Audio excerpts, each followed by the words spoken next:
Chapter है budgetary control.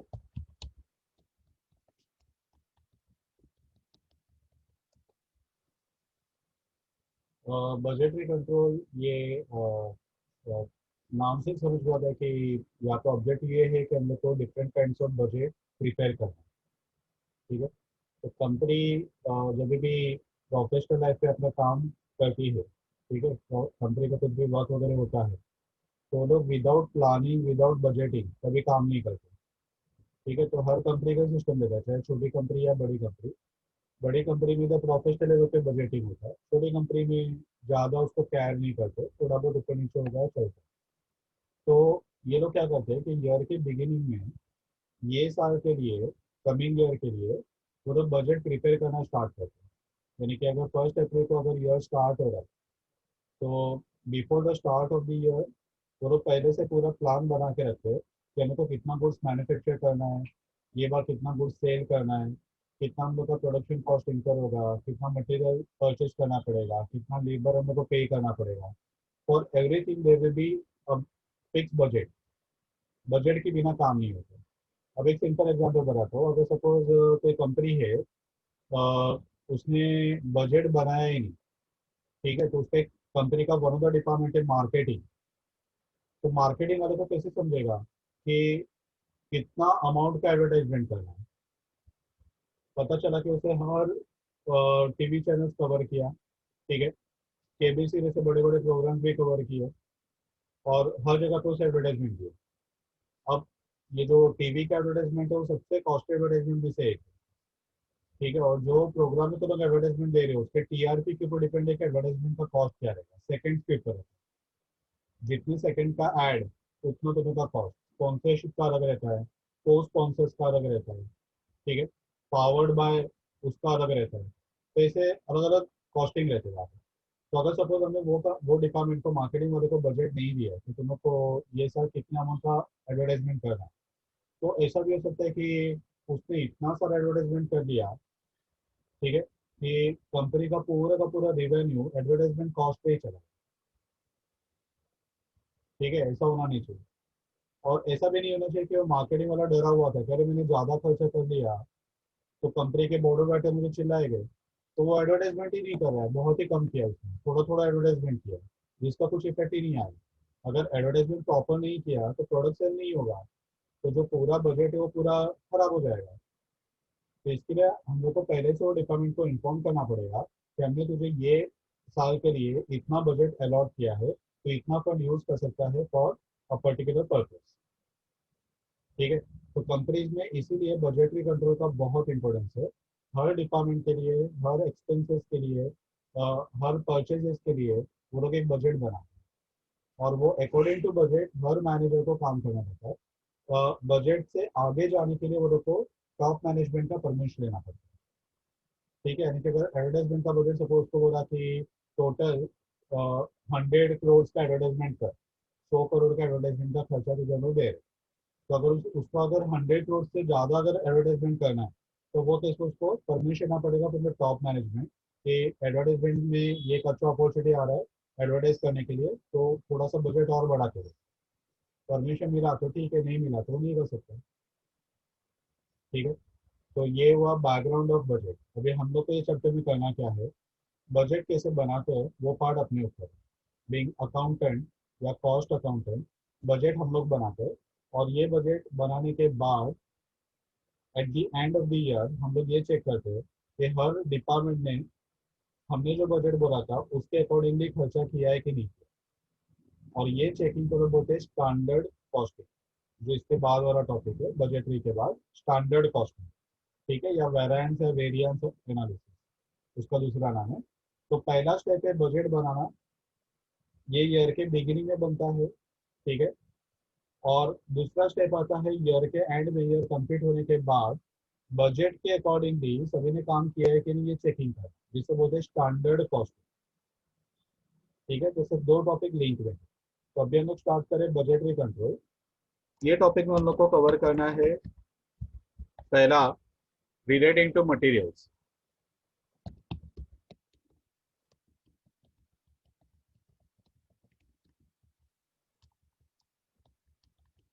Relating to materials, इसमें अलग अलग कुछ सब बजट्स आते हैं। इसपे आता है सेल्स बजट। पहले सेल्स बजट, उसके बाद में आएगा प्रोडक्शन बजट,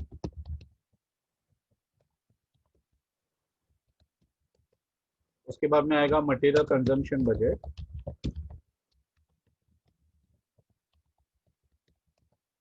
उसके बाद में आएगा परचेज बजट। सर ये चैप्टर में को अभी था टीवाई पे। अच्छा, ओके, तो अच्छा है, तेरा रिसेंटली हुआ तो तुझे फटाक से कवर हो जाएगा।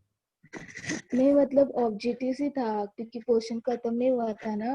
ओके, तो अभी नेक्स्ट इस पे वापस आएगा, क्या सर? नेक्स्ट सेमिस्टर में वापस आएगा टॉपिक के। नहीं नहीं टीवाई हो गया ना अभी। अरे हाँ हाँ बराबर।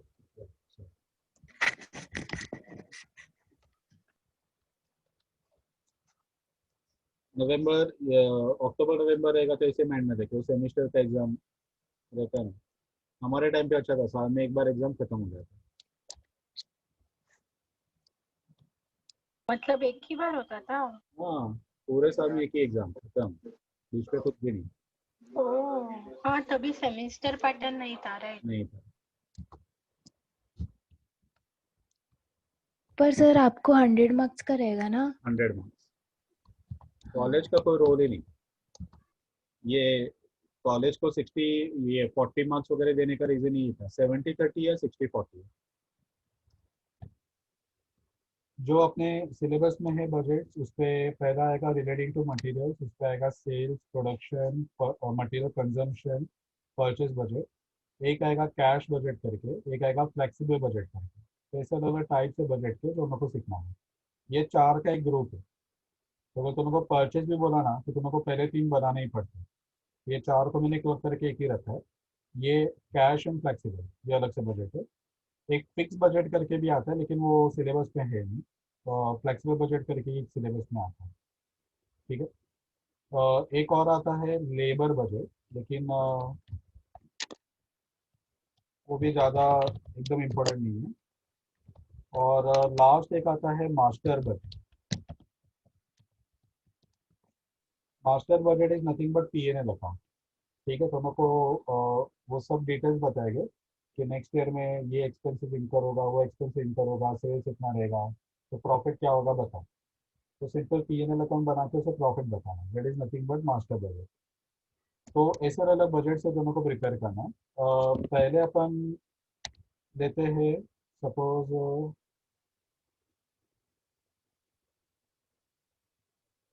जस्ट मिनट,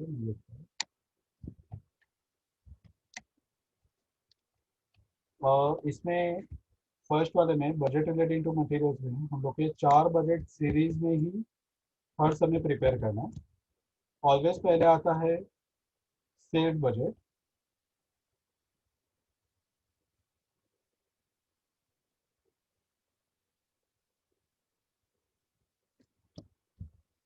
पहला आता है सेल्स बजट।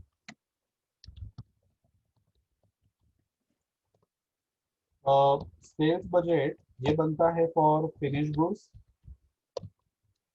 और इसको लोग प्रिपेयर करते हैं in terms of quantity and rupees, दोनों के टर्म में हम लोग इसको प्रिपेयर करते हैं। सेल्स किसका होता है, तो रॉ मटेरियल का नहीं होता है, हम लोग सेल्स करते हैं और फिनिश गुड्स। ठीक है, तो अभी फॉर एग्जांपल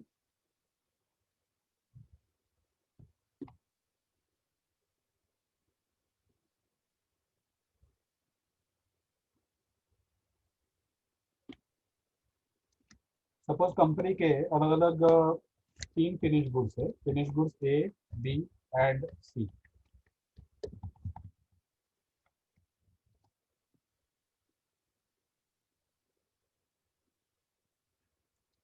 ओके, तीन फिनिश गुड्स है। तो मैं जो जो सबने डिटेल दिया रहेगा उसको एक अलग साइन से भरा दो, और जो फाइंड करना रहेगा वो अलग साइन से भरा।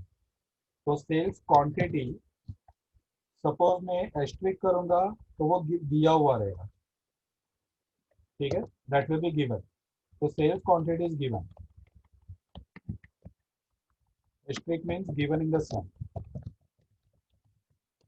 और अगर दूसरा कौन सा सम यूज करेंगे,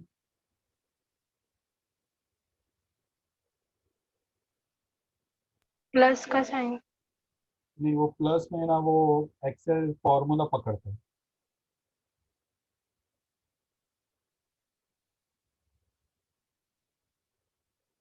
ओके, एक्स एक्स एक्स अगर मैं डालता हूँ तो वो नीड्स टू बी कैलकुलेटेड। ठीक है, तो हम लोग को कैलकुलेट कर रहे हैं। Asterisk means the information is given in the sum, और एक्स एक्स एक्स यानी कि हमने वो कैलकुलेट किया है, वो रेडीमेड हमने दिया हुआ नहीं था। ठीक है, तो sales quantity will be given in the sum, इसको तो मल्टीप्लाई करेंगे with selling price,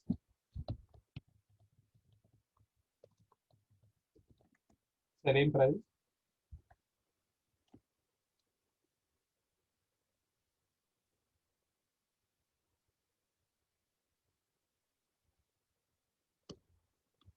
So selling price will be given in the sum। ठीक है, तो दोनों मल्टीप्लाई करके निकालोगे sales, sales amount.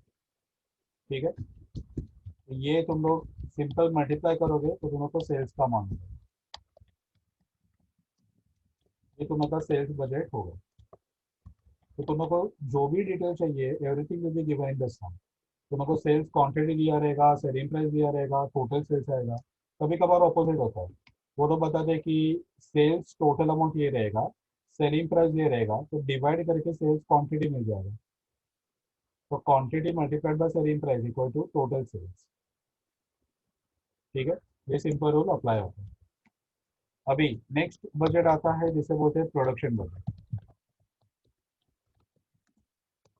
Production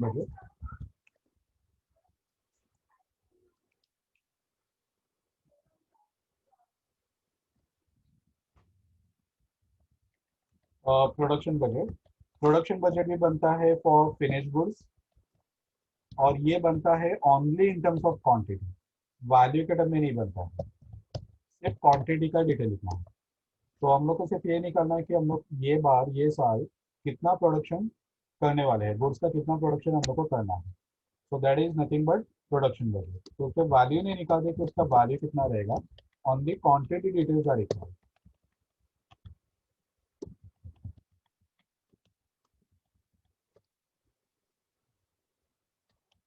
okay, अभी सिंपल अपना फॉर्मूला आएगा opening stock plus production minus closing stock equal to sales. हम लोग को फाइंड करना है प्रोडक्शन, तो production equal to sales plus closing stock minus opening stock. ठीक है, ये सिंपल अपना फॉर्मूला आएगा फॉर प्रोडक्शन। सेल्स तो हम लोग को दे दिया है, वो लोग ओपनिंग क्लोजिंग स्टॉक भी सब में डायरेक्टली या इनडायरेक्टली बता देते हैं। सब कुछ क्वांटिटी में चाहिए, रुपीज में नहीं। तो सेल्स का क्वांटिटी प्लस क्लोजिंग स्टॉक का क्वांटिटी माइनस ओपनिंग स्टॉक का क्वांटिटी, दोनों को मिलेगा प्रोडक्शन का क्वांटिटी। यहाँ पे ये बजट एंड हो जाएगा। तो हम लोग स्टार्ट करेंगे विथ सेल्स। सेल्स का क्वांटिटी ऑलरेडी हम लोग को सबने दिया हुआ रहेगा, फर्स्ट बजट में हमने लिखा है, so that will be given।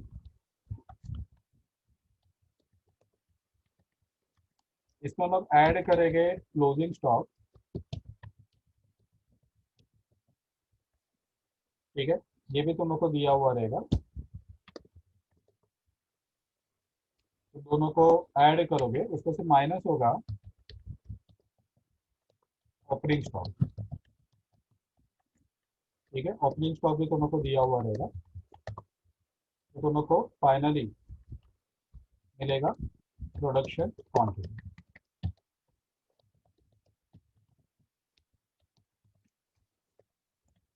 यहाँ पे ये बजट एंड होगा। सिंपल है, सिर्फ कुछ समय से आएंगे जहाँ पे वो लोग ओपनिंग क्लोजिंग स्टॉक का इंफॉर्मेशन थोड़ा सा ट्रेकी करके देंगे, डायरेक्टली नहीं बोलेंगे कि ओपनिंग स्टॉक 5000 है 10,000 है वगैरह। वो लोग ऐसे बोलेंगे कि opening stock will be half of the requirement of next month production, और it will be equal to 1/3 of current years production. तो ऐसे करके वो लोग थोड़ा सा ट्रिकी बनाने को ट्राई करेंगे, तो जस्ट वो थोड़ा बहुत कैलकुलेशन आएगा लेकिन ज़्यादा उसका नहीं रहेगा। तो this is the second budget. कभी कभार एक सम आता है कि जहाँ पर उसे बोलेंगे प्रिपेयर प्रोडक्शन बजट, ठीक है, वैसा भी सम आता है जो 5 मार्क्स वगैरह के लिए आ सकता है, छोटा सम। लेकिन अगर तुम लोग को बोला परचेज बजट बना, तो सेल्स बजट का सेल्स क्वांटिटी तुम लोग को यहाँ पे चाहिए, प्रोडक्शन बजट के लिए चाहिए। प्रोडक्शन का क्वांटिटी तुम लोग यूज करते हो कंजम्पशन के लिए, कंजम्पशन का क्वांटिटी यूज करते हो परचेज के लिए। तो परचेज बोला ना तो तुम लोग को हर बजट बनाना ही पड़ेगा। तो ऐसा सब मिनिमम 8 से 10 मार्क्स के लिए आएगा, ठीक है। तो अभी नेक्स्ट बजट पे जाते हैं। After production next one is material consumption budget.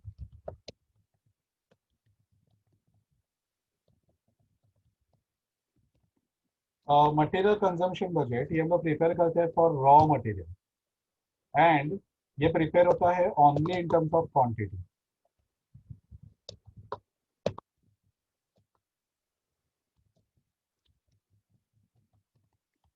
Raw material का कितना क्वांटिटी हम लोग को कंज्यूम करना पड़ेगा, हम लोग ये यहाँ पे फाइंड करने को ट्राई करते हैं, ठीक है। मैं एग्जांपल बताता हूँ। सपोज तुम लोग को बोला कि फॉर फिनिश गुड्स ए, ठीक है, for finish goods A 1 unit of A requires 3 kg of raw material, B 2 kg of raw material Q, and 1 kg of raw material R।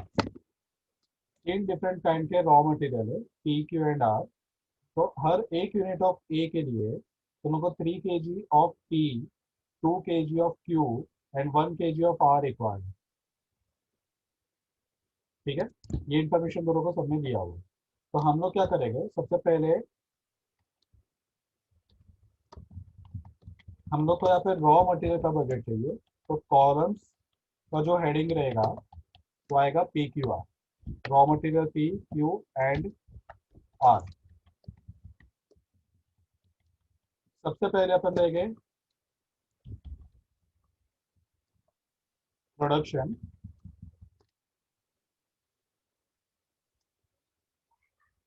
सबसे पहले अपन लेंगे प्रोडक्शन, ठीक है। तो प्रोडक्शन क्वांटिटी किसका, तो production quantity of finish goods A. Suppose यहाँ पे मैं एज्यूम करता हूँ कि मुझे 5000 यूनिट का प्रोडक्शन आया ए का, एज्यूम नंबर है 5000 यूनिट, सपोज मुझे आंसर आया यहाँ पे। तो प्रोडक्शन ऑफ ए इज 5000। वो जब मटेरियल पी कितना लगेगा, तो उन्होंने क्या बोला है कि हर एक यूनिट ऑफ ए के लिए 3 kg ऑफ पी लगता है। तो अगर मुझे 5000 यूनिट बनाना है तो 5000 इंटू 3, क्यू कितना लगेगा, तो 5000 इंटू हर एक यूनिट के लिए 2 kg, और यहाँ पे हर एक यूनिट के लिए 1 kg ऑफ आर मुझे चाहिए, ठीक है। वैसा इंफॉर्मेशन वो लोग प्रोडक्ट बी के लिए भी देंगे, प्रोडक्शन ऑफ बी, ठीक है। वैसे वो लोग बताएंगे फॉर प्रोडक्शन ऑफ सी, ठीक है। और तुम लोग ये सर सभी के मटेरियल को ऐड करोगे तो तुम लोग को मिलेगा टोटल कंजम्पशन। हाँ बोल। सर 5000 हाइपोथेटिकल फिगर है ना? हाँ, वो जस्ट इमेजिन किया, ठीक है। ठीक है। तो जस्ट फॉर एग्जांपल सपोज यहाँ पे बी का प्रोडक्शन है 8000, सी का प्रोडक्शन है सपोज एज्यूम करो 4000, और तुम लोग को बोला है कि 1 unit of B requires suppose 2 kg of P, 1 kg of Q and half kg of R। तो हम लोग क्या करेंगे, 8000 इंटू 2, 8000 इंटू 1 और 8000 इंटू हाफ, हाफ यानी कि 0.5। वैसे से हमने सपोज एक और बताया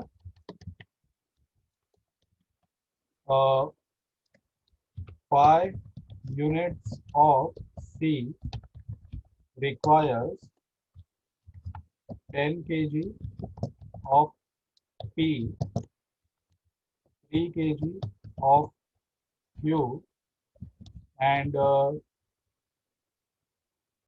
kg of R। तो बोल रहे कि C के हर 5 यूनिट के लिए 10 kg P लगता है, 3 kg Q लगता है, 2 kg R लगता है। ठीक है, तो हम लोग यहाँ पे क्या करेंगे, 5 kg के लिए, 5 यूनिट के लिए अगर हम लोग को लगता है 10,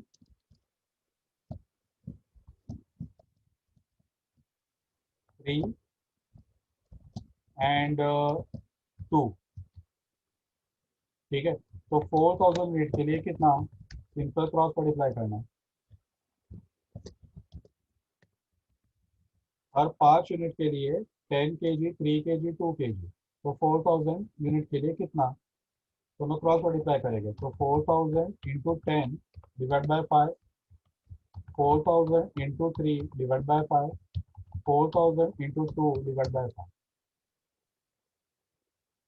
ठीक है, तो यहाँ पे आता है 5000 इंटू 3 15,000, 5000 इंटू 2 10,000, 5000 इंटू 1 5000, यहाँ पे आता है 16, 8, 4, यहाँ पे 40 डिवाइड बाय 5 यानी 8000 और 4000 इंटू 3 डिवाइड बाय 5 और 4000 इंटू 2 डिवाइड बाय 5।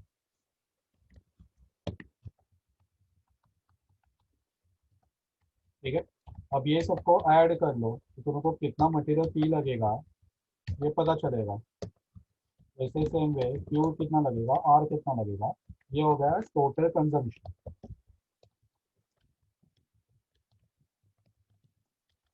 ये मैंने एज्यूम लिया था 5000, 8000, 4000। ये अगर डेटा दिया रहेगा तो तुम लोग कैसे कैलकुलेट करोगे उसका जस्ट एक एग्जाम्पल बताओ। ठीक है,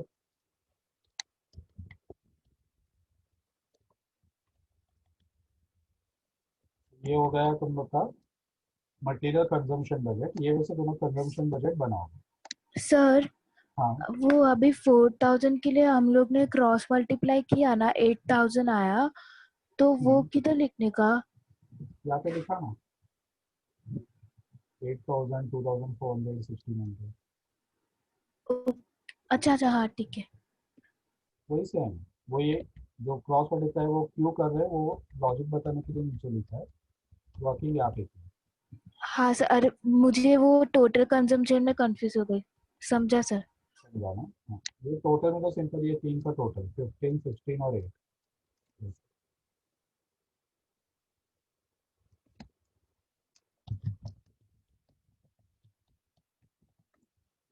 ओके, अभी नेक्स्ट आता है परचेज बजट। ये हम लोग बनाते हैं फॉर रॉ मटेरियल। ये क्वांटिटी एंड रुपीज वैल्यू दोनों के टर्म में ये बनता है। अगेन रॉ मटेरियल का ही बजट है, तो यही सेम फॉर्मेट हम लोग को यूज करना है। क्योंकि हम लोग रॉ मटेरियल का बजट बना रहे हैं तो हेडिंग, कॉलम्स का हेडिंग आएगा PQR। अब रॉ मटेरियल का बजट कैसे बनाएंगे, तो फॉर रॉ मटेरियल हम लोग सिंपल रूल अप्लाई करेंगे। Opening stock of raw material plus purchase of raw material minus closing stock of raw material equal to consumption.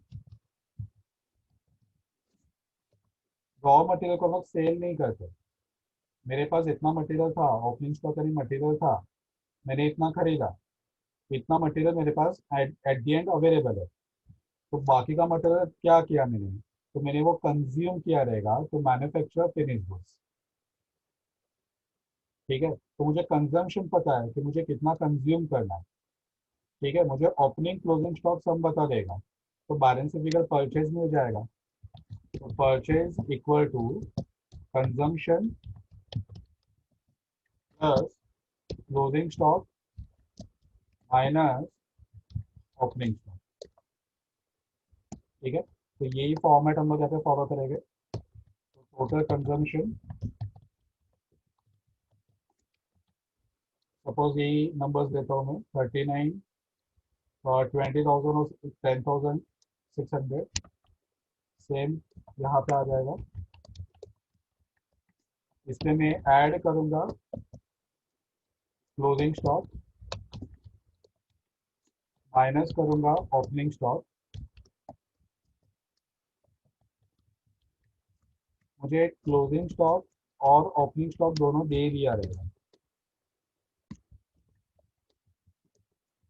ठीक है। तो मुझे मिल जाएगा फाइनली परचेज क्वांटिटी। कुछ इमेजनरी नंबर्स में ले लेते हैं। सपोज क्लोजिंग स्टॉक है 5,000, ओपनिंग स्टॉक है 4,000, सब इमेजनरी नंबर्स है। तो इसे ढूंढा नहीं है मैंने, जस्ट इमेजिन करो कि ये अगर रहेगा तो क्या होगा। यहाँ पे सपोज एक के लिए बनाता हूँ, सेम वर्किंग तो क्यू और आर के लिए भी कर सकते हैं। तो consumption plus closing minus opening, तो मुझे मिलेगा परचेज। मुझे सब में परचेज प्राइस दिया हुआ रहेगा। Purchase price, suppose purchase price बोला है 5 रुपीज पर केजीज है, तो मुझे मिलेगा total purchase. Total purchase amount तो वो आएगा 40,000 इंटू 5, 2 लाख रुपीज। ये पी का मेरा total purchase during the year. समझ में आया कैसे काम करता है ये? यस। हाँ सर। सिंपल है, 4 बजट एक दूसरे के लिंक में है। यहाँ पे देखो, यहाँ पे मैंने सेल्स क्वांटिटी है तो वो मेरा यहाँ पे स्टार्टिंग लाइन है, ठीक है। तो अगर मुझे सेल्स नहीं पता तो मैं प्रोडक्शन निकाल नहीं सकता। मैंने जो प्रोडक्शन निकाला वो यहाँ पे स्टार्टिंग लाइन है प्रोडक्शन, उसी के बेसिस पे मैंने कंजम्पशन निकाला। तो अगर मुझे प्रोडक्शन नहीं पता है तो मैं कंजम्पशन निकाल नहीं सकता।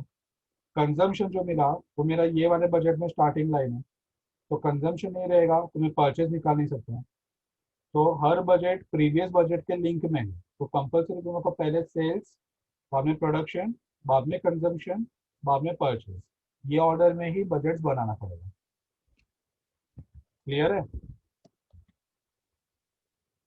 यस। ओके, लिखा है कि लिखना बाकी है? मटेरियल कंजम्पशन से बाकी है।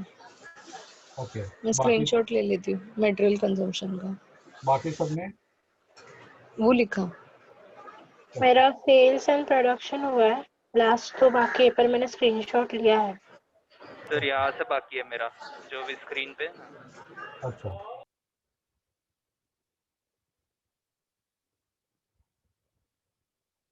तो लिखना रहेगा तो लिख लो, क्योंकि वो लिखते हुए फॉर्मेट भी ऑटोमेटिकली दोनों को ध्यान में आएगा और वो सब में भी काम आता है। तो लिखना तो लिख लो, टाइम जाएगा लेकिन ठीक है वो। इस मटेरियल कंजम्पशन का स्क्रीनशॉट लेना है मुझे।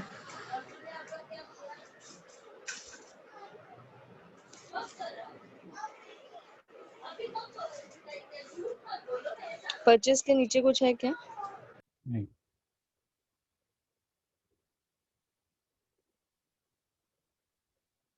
हाँ सर, स्क्रॉल अप कीजिए।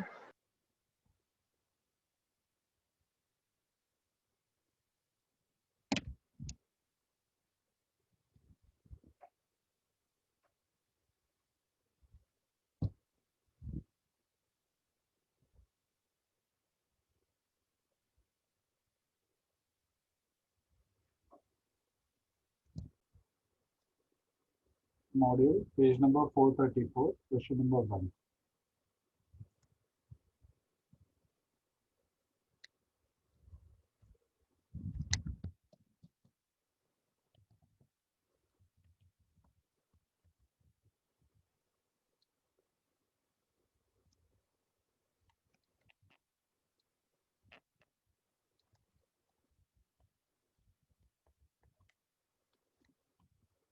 Okay, prepare production budget for 3 months ending on 31st March 16 for a factory producing 4 products on the basis of following information.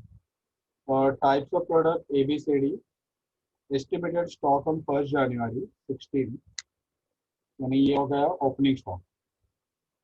Estimated sales during January to March, तो मेरे को 3 months का budget बनाने को बोला, इसके लिए सेल्स भी 3 मंथ्स का दिया।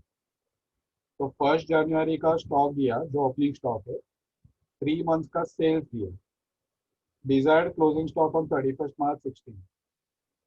ठीक है, ये क्लोजिंग स्टॉक। तो मेरे को प्रोडक्शन मिल सकता है, जो डेटा चाहिए वो अवेलेबल है क्या? Sales plus closing minus opening equal to production, find कर सकते हैं ना? हाँ। चलो तो जस्ट फॉर्मेट में रखते जाना है और कुछ नहीं है।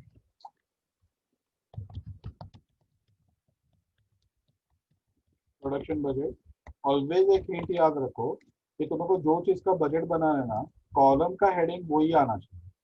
यानी कि यहाँ पे तुमको बोला है कि प्रिपेयर प्रोडक्शन बजट, तो प्रोडक्शन किसका होता है? तो फिनिश गुड्स का होता है। तो फिनिश गुड्स का नाम है एबीसीडी, तो एबीसीडी वो कॉलम का हेडिंग आना चाहिए। ये एक हिंट में बता के रखो, ठीक है?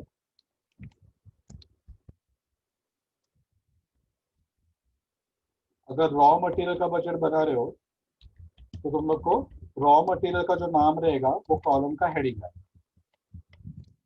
काफी बार क्या होता है कि तुम लोग को कंसेप्ट आते रहता है, लेकिन एग्जाम में सडनली प्रेजेंटेशन पार्ट वगैरह याद नहीं आता है, और बच्चों लोग को टेंशन में ना पूरा कंसेप्ट भी भूल जाते हैं। तो इसके लिए वो टाइम पे ऐसा कुछ याद रखा रहेगा तो अच्छा होगा। क्या पार्ट, बोला आपने? वापस एक बार बोलो ना। जो चीज का बजट बनाना है वही कॉलम का हेडिंग आना चाहिए। Okay okay.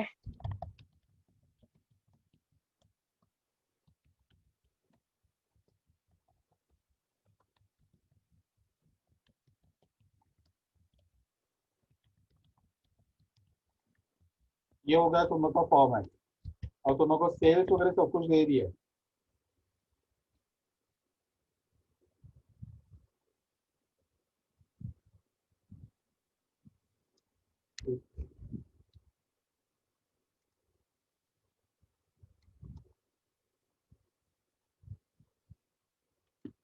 ओके, तो जस्ट यहाँ पे नंबर्स अभी रखना है, तुम लोग को प्रोडक्शन मिलेगा। कंप्लीट कर पाओगे?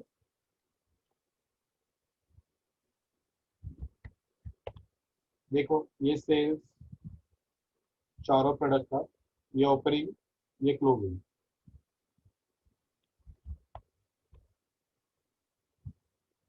करोगे क्या कंप्लीट? हाँ सर। ओके, हाँ फटाक से सर। कंप्लीट करो, 3-4 मिनट्स को हो जाना चाहिए।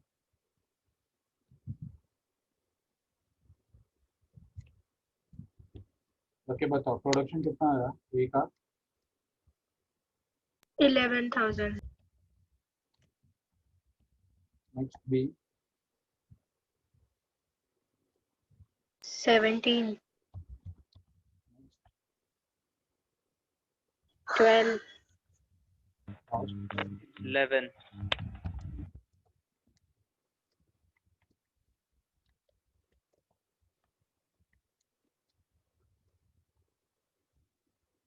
मिला सभी को? प्रीति, साक्षी, अर्पिता? हाँ सर। हाँ सर।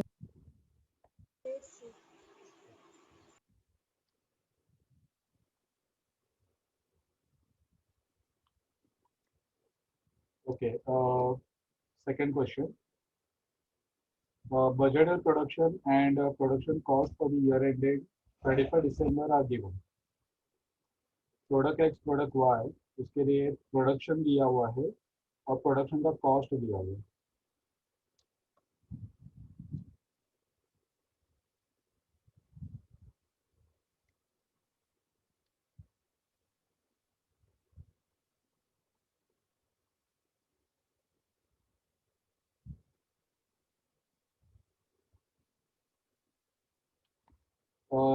ये तुम लोग को दिया है for the year ending December.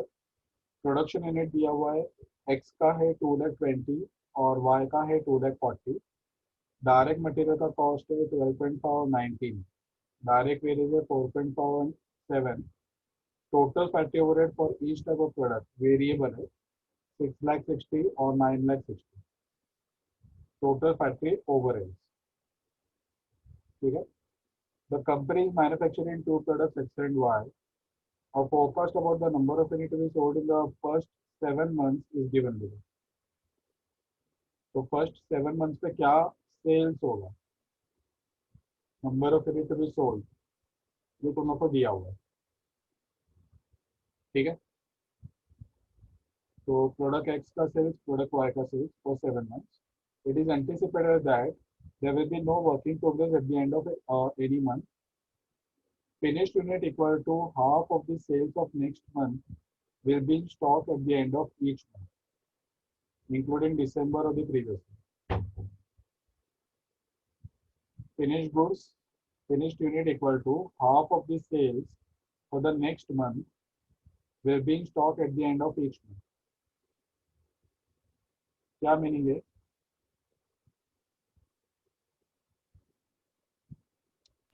Opening stock and closing stock. तो ये क्लोजिंग स्टॉक कितना रखना है, क्या बता रहे हो लोग?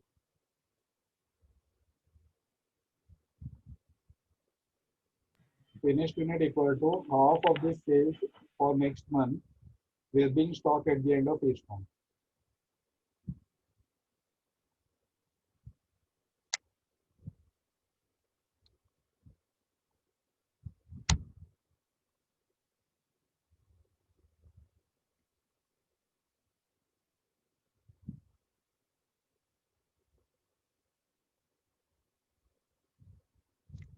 सर जैन का वैल्यू हाफ फेब में लेने का, Okay. सेल्स का। Okay. तो इसका मीनिंग क्या होगा? फॉर एग्जांपल सपोज जनवरी का तेरे को क्लोजिंग स्टॉक चाहिए, तो वो क्या बोल रहे हैं? Finish goods unit equal to half the sales for the next month. जनवरी का नेक्स्ट मंथ है फरवरी, फरवरी का सेल्स है 12,000, तो 12,000 का half will be in stock at the end of each month. तो जनवरी के एंड में जो क्लोजिंग स्टॉक मिलेगा that will be equal to फरवरी के सेल्स का हाफ। फरवरी का closing stock will be March के सेल्स का हाफ, मार्च का closing stock will be April के सेल्स का हाफ।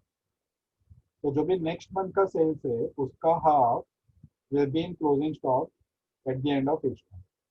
तो जितना भी नेक्स्ट मंथ सेल करना रहेगा उसका हाफ अभी ये मंथ में हम लोग क्लोजिंग में रखते हैं। ये इसका मीनिंग है, पता चला एवरीवन? यस। ओके, ये दिसंबर के लिए भी एप्लीकेबल है। तो दिसंबर के लिए क्लोजिंग क्या रहेगा? तो जनवरी का जो सेल्स है उसका half will be the closing stock for December, ठीक है। जुलाई के लिए वो देखो, वो तुम लोग को यहाँ पे पता चलेगा। Prepare for 6 months ending 30th June production budget and summarise cost budget. तो उन्हें 6 months का बजट बनाने को बोला, तो 6 months का बजट ये जून में खत्म हो जाएगा। तो तुम लोग को जून का क्लोजिंग चाहिए, that will be equal to July के सेल्स का हाफ। जुलाई का बजट बनाना ही नहीं है, समझा। ठीक है। इसके लिए उन्होंने जुलाई तक का डेटा दिया, अगस्त का डेटा दिया ही नहीं, तो उन्होंने सिर्फ 6 months का बजट बनाने को बोला।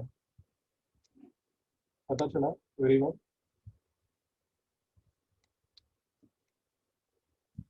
यस। Yes sir.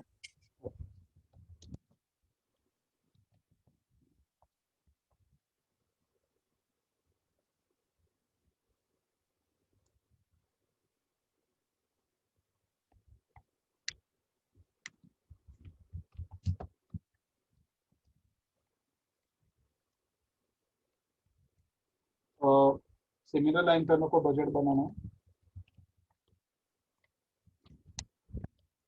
एक्स और वाई का आएगा ना सर? हाँ,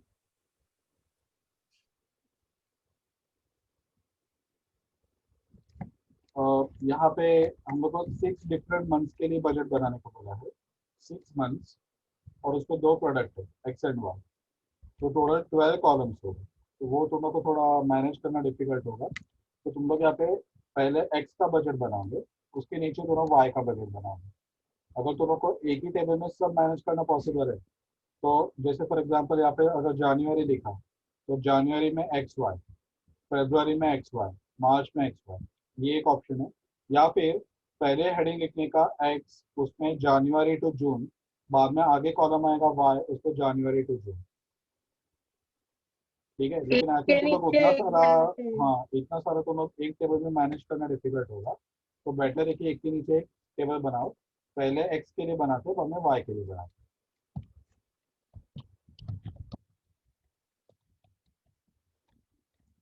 production budget for product x.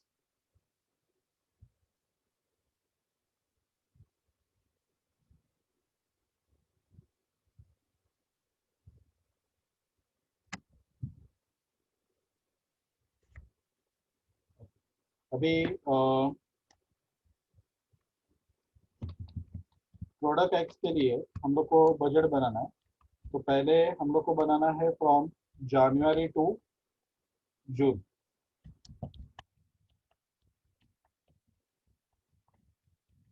ठीक है, 6 मंथ का हम लोग को बजट प्रिपेयर करना है।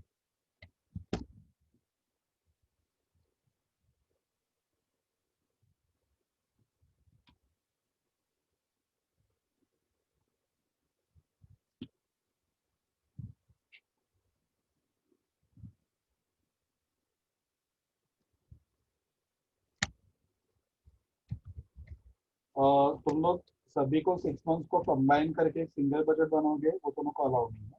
तो तुम लोग हर एक मंथ का एक सेपरेट कॉलम डालोगे। जनवरी का बजट अलग, फरवरी का अलग, जैसे कहते कहते जून तक का तुम लोग को बजट प्रिपेयर करना है। फॉर्मेट वही रहेगा, स्टार्ट होगा विथ सेल्स, ऐड करेंगे क्लोजिंग स्टॉक, एक टोटल के लिए लाइन रख देते, लेस करेंगे ओपनिंग स्टॉक, तुम लोग को मिलेगा प्रोडक्ट। तुम लोग को जनवरी से लेके जुलाई तक का सेल्स दिया हुआ है। एक वाला प्रोडक्ट एक्स का मैं बता रहा हूँ, प्रोडक्ट वाई का तुम लोग को कंप्लीट करना है। तो 10, 12, 16, 20,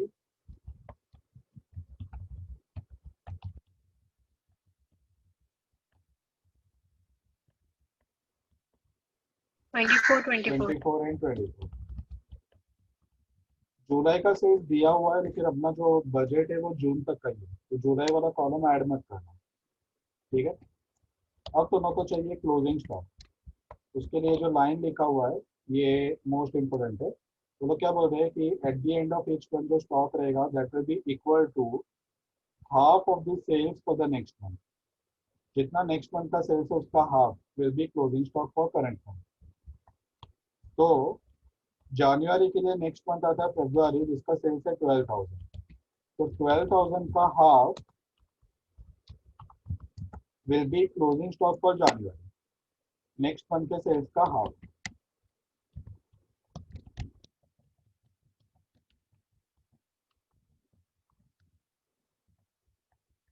यहाँ पे आएगा 16,000 का हाफ, यहाँ पे आएगा 20,000 का हाफ।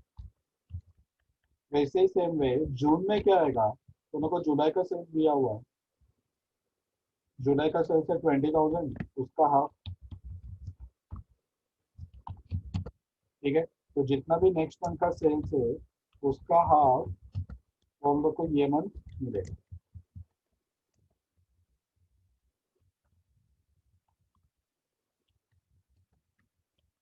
समझ में आया एवरीवन? यस।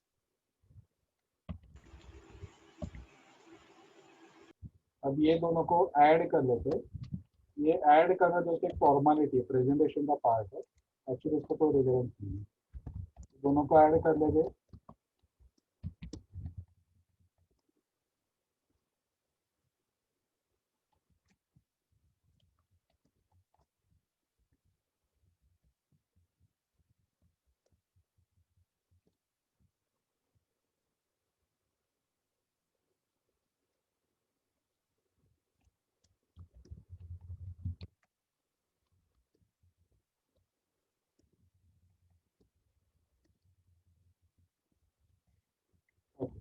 अभी नेक्स्ट हम लोग को लेना है ओपनिंग स्टॉक। सबने ओपनिंग स्टॉक तो लिया ही नहीं, सिर्फ क्लोजिंग का बोला, तो closing will be equal to next month के सेल का हाफ। ओपनिंग जैन का 5,000 आएगा, ओके, कैसे? क्योंकि मतलब ओपनिंग सर वो बोलते हैं ना कि क्लोजिंग ओपनिंग होएगा नेक्स्ट ईयर का। Closing stock of previous year will be opening stock of this year. Okay. अब ये जनवरी का closing will become opening for February ना, क्लोजिंग के वो नेक्स्ट ईयर का ओपनिंग होता है, ठीक है। तो closing of previous month will be opening for current month,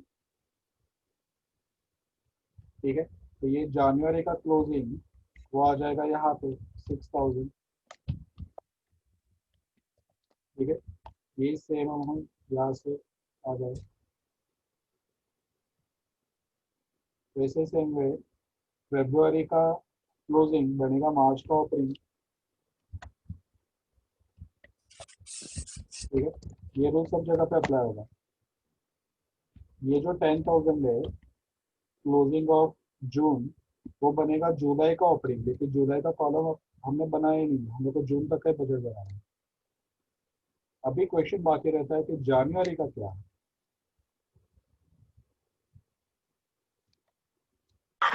5,000 sir. 5,000 कैसे? जनवरी का जो 10,000 है ना, तो उसका हाँ। सेल्स ही हमने लिया है ना, फिर हाँ। Sorry for the batter. देखो जनवरी का ओपनिंग यानी कि दिसंबर का क्लोजिंग, दिसंबर का जो क्लोजिंग रहेगा वो जनवरी में ओपनिंग बनेगा, और दिसंबर का क्लोजिंग कितना रहेगा तो मैं क्लियरली बोल रहा है कि जो half of sales of next month है वो एप्लीकेबल है इवन फॉर दिसंबर, ठीक है। तो अगर मैं जनवरी में सेल करने वाला हूँ 10,000 तो उसका हाफ मेरा दिसंबर में क्लोजिंग रहेगा और वही बनेगा ओपनिंग फॉर जनवरी। समझा मैं बोल रहा हूँ? वो दिसंबर का क्लोजिंग इज इक्वल टू जनवरी का ओपनिंग। दिसंबर का क्लोजिंग क्या, जो जनवरी का सेल्स रहेगा उसका half will be closing for December and that will eventually become opening for January। पता चला? हाँ सर। यस। तो यहाँ पे आएगा 5,000 opening for January equal to closing of December which is equal to sales of January into half, यानी कि जनवरी का सेल्स है 10,000 into half that will become opening for January। अभी सिंपल हम लोग को क्या करना है, सेल्स प्लस क्लोजिंग तो अमाउंट हमने लिख दिया है, उसमें से ओपनिंग माइनस करना है। तो 16,000 माइनस 5,000 तो वो आएगा प्रोडक्शन। सब जगह पे लिख दिया 16 माइनस 5, 20 माइनस 6, 26 माइनस 8 ऐसे करके तुमको प्रोडक्शन आ जाएगा।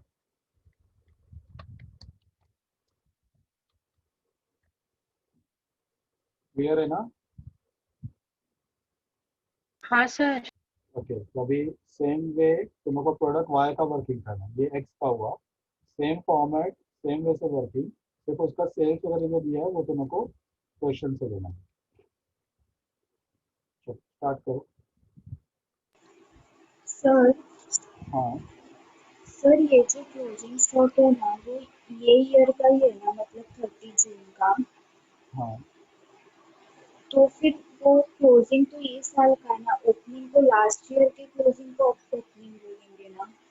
हम लोग अकाउंट्स मंथली भी बनाते हैं, तो ऐसा जरूरी नहीं कि क्लोजिंग स्टॉक सिर्फ साल में एक ही बार मिलेगा, एट दी ईयर है। अगर हम लोग एवरी मंथ का अकाउंट बना रहे हैं तो एवरी मंथ क्लोजिंग मिलेगा, जो नेक्स्ट मंथ का बनेगा opening stock. Every monthly account बनता है, जो एमएनसी जो रहते हैं ना वो लोग मंथली अकाउंट बनाते हैं, ईयरली नहीं बनाते। ईयरली बनाते हैं लेकिन वो स्टैट्यूटरी के लिए वो लोग वो अपने इंटरनल पर्पज के लिए लोग मंथली अकाउंट बनाते हैं, तो लोग को एवरी मंथ क्लोजिंग निकालना पड़ता है जो बनता है नेक्स्ट मंथ का ओपनिंग स्टॉक। तो ऐसा रोल नहीं है कि क्लोजिंग स्टॉक बोला तो साल में एक ही बार मिलेगा, एवरी मंथ का भी क्लोजिंग स्टॉक मिल सकता है, इवन एवरी डे का भी क्लोजिंग स्टॉक मिल सकता है।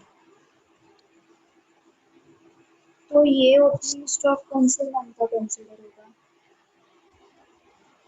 जनवरी का क्लोजिंग वो फरवरी का ओपनिंग।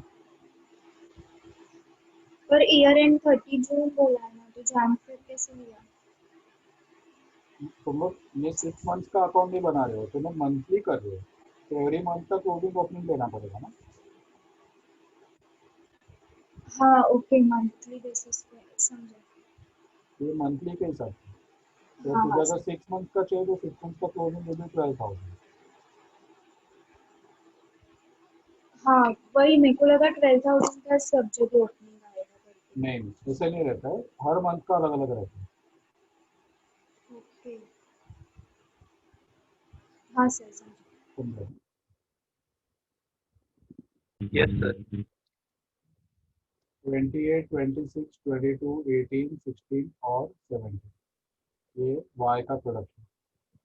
अभी क्वेश्चन यस एक सर। और मिला ना। ओके, अभी एक और क्वेश्चन तुम लोग को बोला है, तुम लोग को प्रोडक्शन बजट तो निकालना ही था फॉर 6 मंथ। इसका हम लोग बता रहे हैं कि समराइज कॉस्ट ऑफ प्रोडक्शन भी बताओ, कॉस्ट ऑफ प्रोडक्शन भी बताओ, और उसके लिए तुम लोग यहाँ पे डिटेल दिया हुआ है कि material, wages, total factory overhead जो वेरिएबल है, पूरा का पूरा वेरिएबल है, तो ये यूज करके तुम लोग को प्रोडक्शन कॉस्ट वगैरह निकालना है।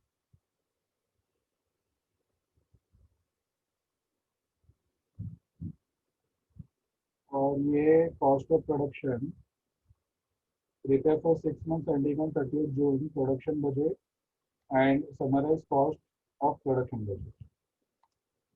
मंथली बना है कि 6 मंथ्स का बना है? 6 मंथ्स का ही बना है, एक second।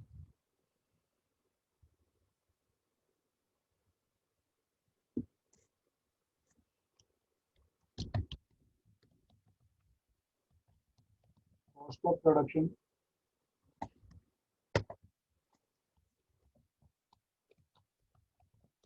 For 6 months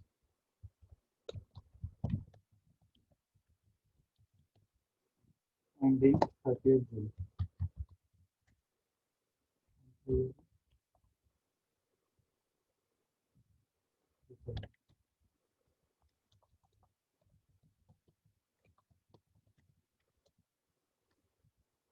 product X, product Y, दो कॉलम हम लोग डाल देंगे और एक कॉलम डाल देंगे टोटल का।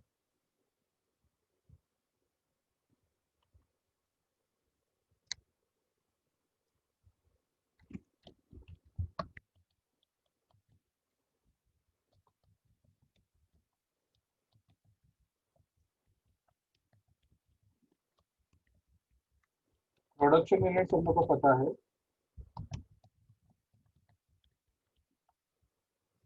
ये एक्स का प्रोडक्शन यूनिट है एवरी मंथ का। अब इसको सिंपल तुम लोग को टोटल करना है, ठीक है। 11,000 प्लस 14, 18, 22, 24, 20, 1,11,000 आ रहा है क्या देखो।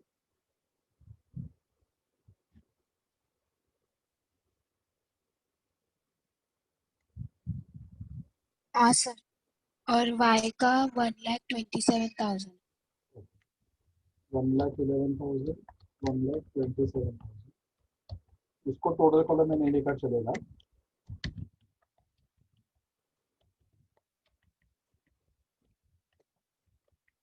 ओके, अभी तुम लोग का एक्सपेंसेस क्या दिया देखो।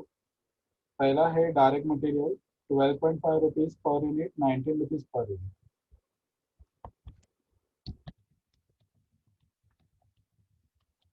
यहाँ पे होगा 1,11,000 इंटू 12.5, 1,11,000, सॉरी 1,27,000 इंटू 19।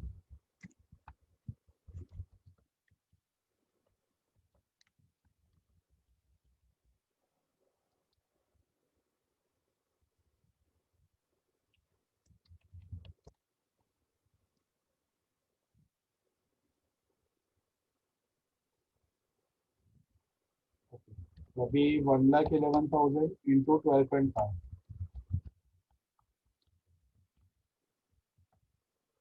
13,87,000 आ रहा है। हाँ सर।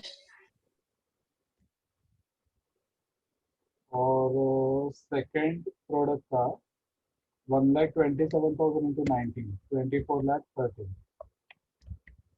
सिंपल ये दोनों को ऐड करना तो 38,05,000।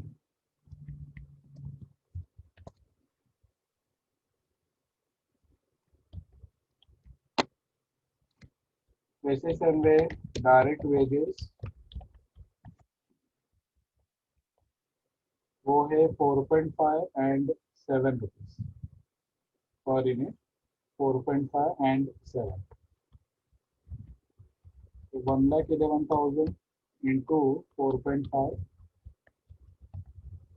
1,11,000 इंटू 7।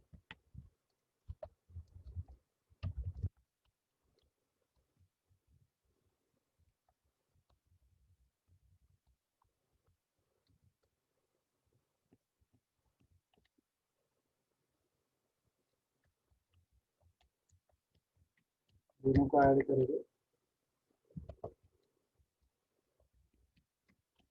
हम लोग को मिलेगा प्राइम कॉस्ट 13,87,500 प्लस 4,99,500।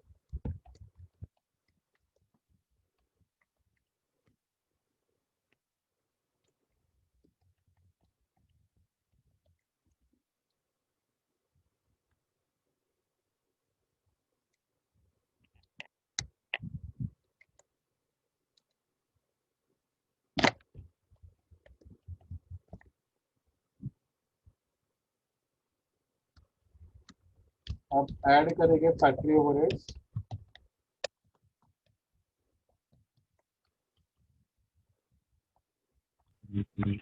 सर हाँ डायरेक्ट वेजेस बाई के लिए 1,27,000 इंटू 7 आएगा ना? यस, मैंने दोनों में एक ही क्वांटिटी ली, 1,27,000 इंटू 7।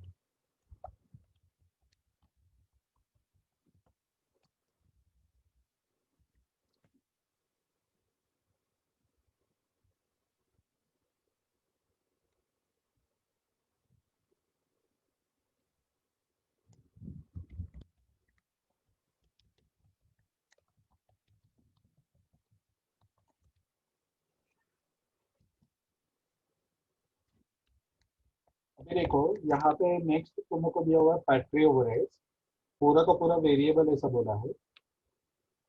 अगर वेरिएबल है तो ना पर रेट यहाँ पे ढूंढ लेते, 6,60,000 का टोटल अमाउंट है। ये है for 2,20,000 unit.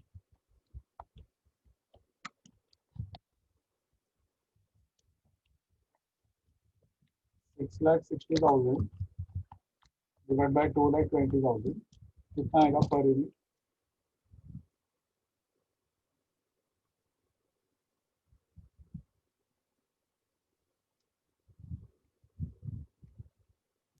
Three. Same way product Y का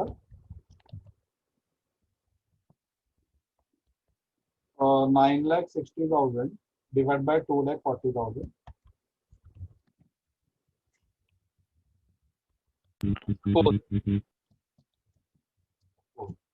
जैसे यहाँ पे अपन वर्किंग किया मटेरियल वेजेस के लिए, सेम वर्किंग यहाँ पे 1,11,000 into 3, 1,27,000 into 4।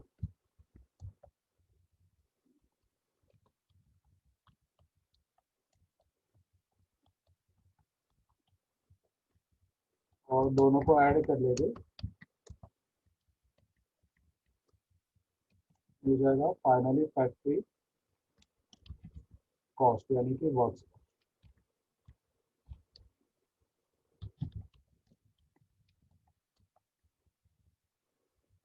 Prime cost plus factory overhead,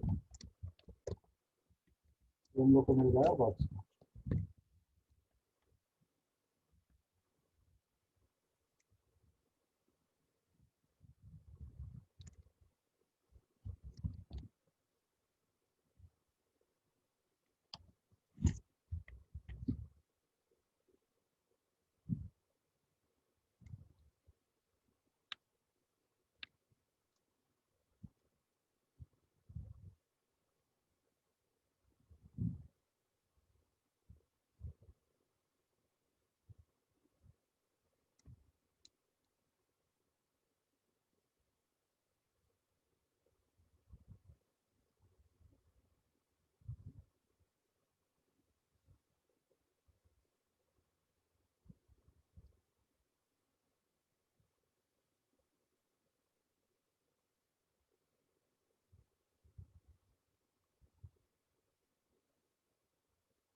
question number 3,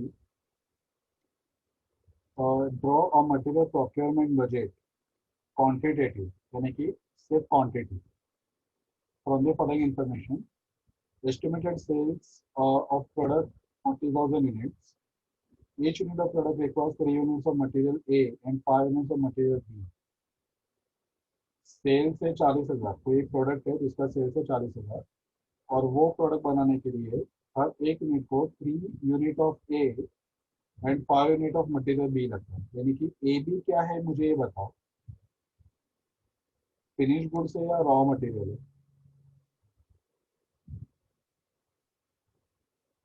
ए और बी.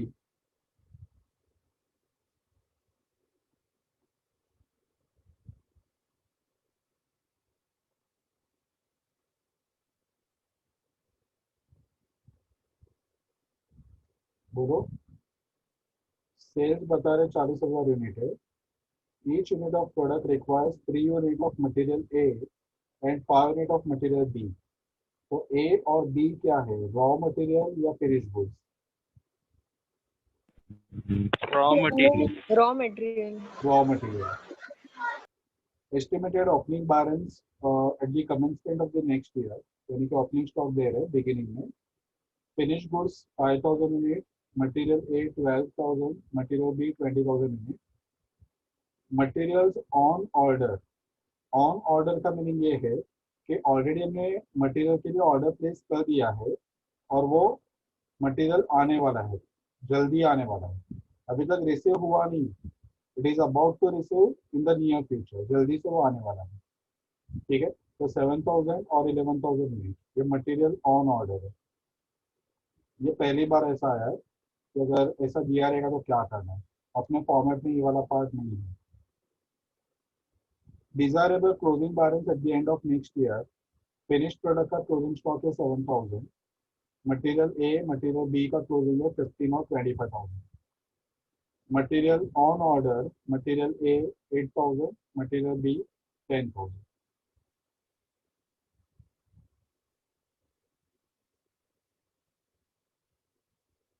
ये बिगिनिंग में था, ये एंड में. चलो अभी हम लोग को प्रिपेयर करना है. क्या क्या बनाने को बोला है? Material procurement budget. Procurement means purchase.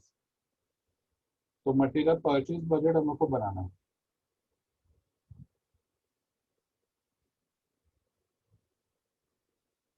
चलो स्टार्ट करते हैं. सबसे पहले हम लोग को परचेज बजट के लिए याद करने का. परचेज के लिए पहले चाहिए सेल, सेल से प्रोडक्शन, प्रोडक्शन से कंजम्पशन और कंजम्पशन से परचेज आता है. ठीक है. पहले सेल्स, सेल से प्रोडक्शन, प्रोडक्शन से कंजम्पशन और कंजम्पशन से परचेज आता है. तो उसके अकॉर्डिंग हम लोग को अभी वर्किंग करना है.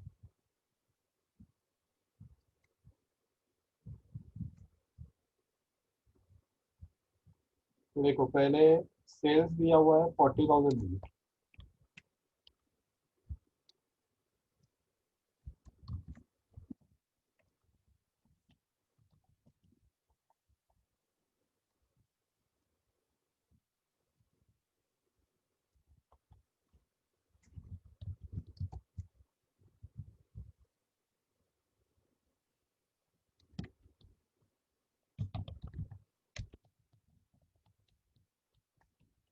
Production budget of finish goods. Sales तुम लोग को दिया हुआ है 40,000 यूनिट.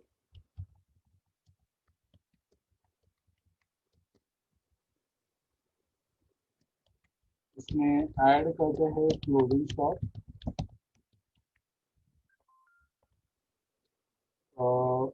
क्लोजिंग स्टॉक यहाँ पे है, क्लोजिंग बैलेंसेस. फिनिश गुड्स का क्लोजिंग स्टॉक है 7,000.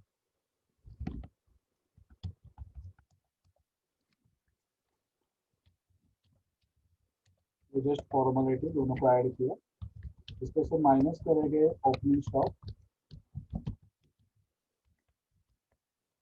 फिनिश गुड्स का ओपनिंग स्टॉक है 5,000.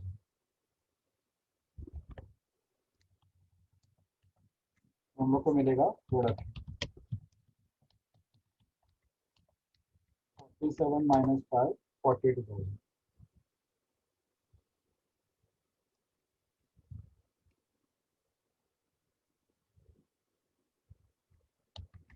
अभी कंजम्पशन बजट 2 टाइप के मटेरियल है जो हम कंज्यूम करते हैं, मटेरियल ए, मटेरियल बी।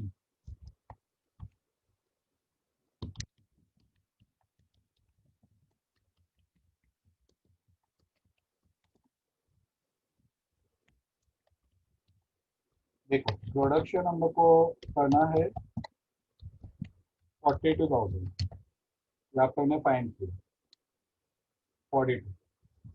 अभी यहाँ पे इंफॉर्मेशन क्या दे रहे हैं देखो कि हर एक यूनिट ऑफ फिनिश गुड्स को 3 यूनिट ऑफ ए चाहिए और 5 यूनिट ऑफ बी चाहिए। 3 units of A, 5 units of B. तो अगर मुझे 42,000 बनाना है तो 42,000 into 3 and Into 4. 42,000 into 5 into 4 into 4 की नहीं 3 and 5 3 है एंड बराबर 5। था। तो 42,000 इंटू 3 एंड 42,000 इंटू 5।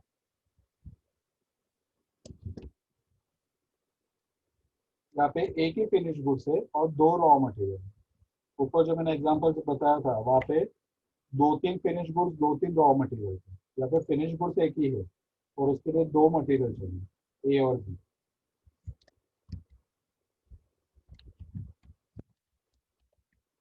अभी आएगा परचेज बजट।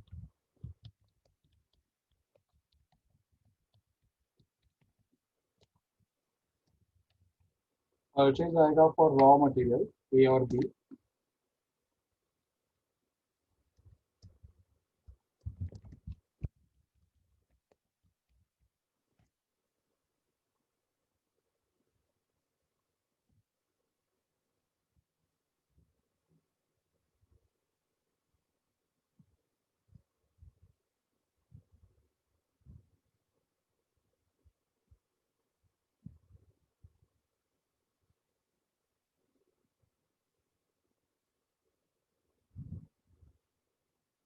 स्टार्ट करेंगे विद कंजम्पशन। ऊपर हमने फाइंड किया वही 126 और 210।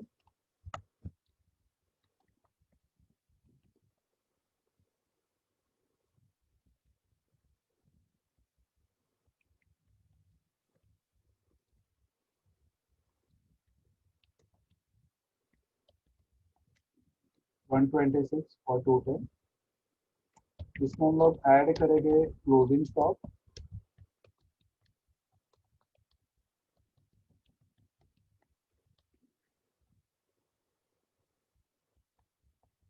यहाँ पे देखो तुम को क्लोजिंग स्टॉक बोला है कि desired closing balance at the end of next year यदि 15,000 एंड बी का है 25,000। और इसके साथ साथ उन्होंने मटेरियल ऑन ऑर्डर भी बोला है 8,000 और 10,000। ठीक है, on order 8,000 and 10,000।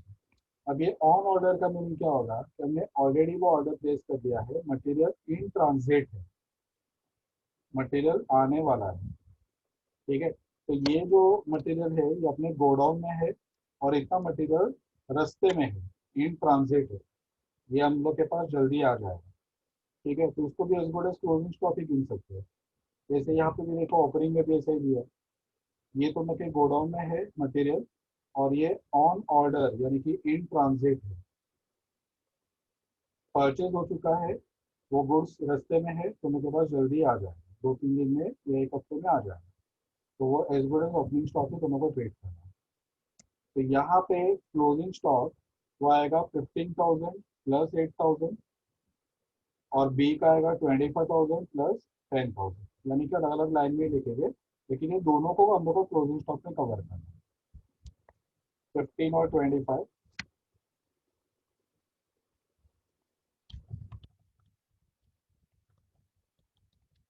Closing in hand 15 और 25 ऑन ऑर्डर यानी कि in transit 8,000 10,000,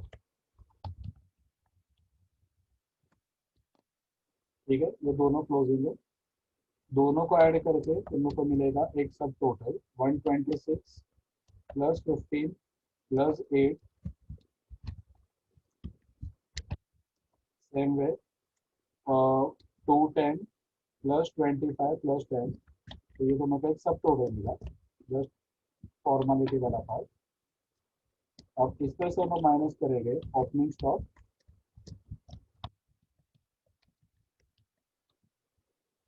same way opening in hand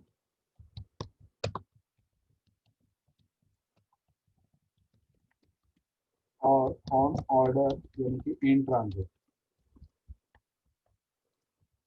opening stock है 12,000 और 20,000,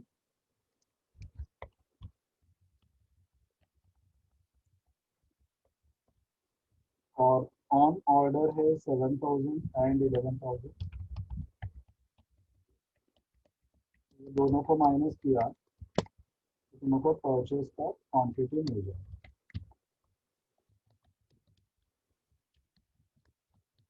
परचेज क्वांटिटी तो आएगा 149 minus 12 minus 7, same way 245 minus 20 minus 11।